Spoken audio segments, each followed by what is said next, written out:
सभी को नमस्कार। करियर फर्स्ट चैनल पर आपका फिर से स्वागत है। आज का डिक्टेशन लिखने के लिए तैयार रहें। Ready start. लोकतंत्र मूलतः एक नैतिक व्यवस्था है जिसमें निर्णय का खुलापन है। वह जनता को बिना किसी रक्तपात के शासक वर्ग को सत्ताच्युत व सत्तासीन करने का अधिकार देता है। हमारे लोकतंत्र का भविष्य बहुत हद तक जनता और नेता की महत्वाकांक्षा के साथ जुड़ा है। लोकतंत्र बहुत अच्छी व्यवस्था हो सकती है वहाँ जहाँ के पूरे लोग शिक्षित हों, वहाँ जहाँ यह चीज़ बंदरों के हाथ में न हो, वहाँ जहाँ निहित स्वार्थ के लिए लोग राजनीति को अपना पेशा नहीं समझते हों।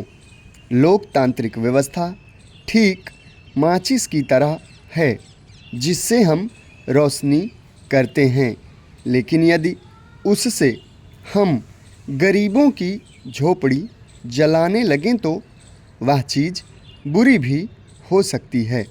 जिस अखंड भारत का निर्माण ब्रिटिश सत्ता ने किया था, उसे जब हमें सौंपने का मन बनाया तो इस देश में राष्ट्र से ऊपर धर्म हो गया। धर्म के ही नाम पर देश का विभाजन हो गया और अखंड भारत खंडित रूप में ही हमें मिला। लोकतांत्रिक व्यवस्था ने धर्मनिरपेक्ष भारत की संकल्पना को स्वीकार किया, जिससे धर्म के ऊपर राष्ट्र हो गया। इससे यहाँ के निवासी राष्ट्र की एकता के संबंध में सोचने लगे।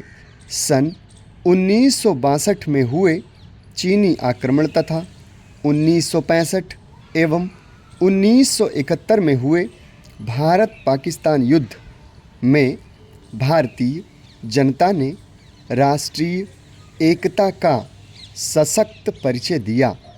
हर धर्म के लोग राष्ट्र की रक्षा के लिए आगे आए। पिछले 50 से अधिक वर्षों में कुछ अलगाववादी आंदोलन चले। पंजाब और कश्मीर में उग्रवाद पनपा, किंतु जनमानस में घर कर गई राष्ट्रीय एकता की बलवती इच्छा के आगे अलगाववादियों को पराजय का मुंह देखना पड़ा।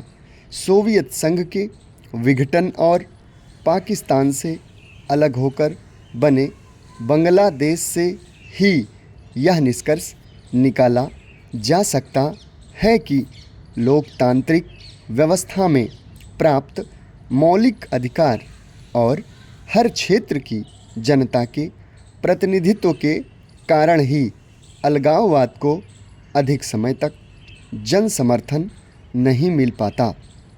यह भारतीय लोकतंत्र की शक्ति ही है जो अलगाववादी नेताओं को चुनकर संसद में लाती है और वहाँ पारस्परिक संवाद के जरिए उनका मन बदल देती है।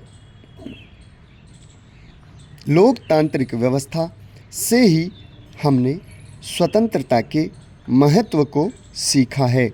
जब देश स्वतंत्र हुआ था तो असामाजिक तत्व निर्भय हो गए थे और प्रारंभिक अराजकता को देखकर अशिक्षित जनता कहती थी कि इससे अच्छा अंग्रेज़ों का शासन था, किंतु आज तुलना अंग्रेज़ों के शासन से न होकर राजनीतिक दलों अथवा गठबंधन की सरकारों से होती है। साक्षर निरक्षर सभी को राजनीतिक स्वतंत्रता का अर्थ समझ में आ गया है, जिनके अंतर्गत व्यक्ति को मतदान देने, निर्वाचित होने, उचित योग्यता होने पर सार्वजनिक पद प्राप्त करने और सरकार के कार्यों की आलोचना करने जैसे अधिकार प्राप्त होते हैं। समाप्त। धन्यवाद।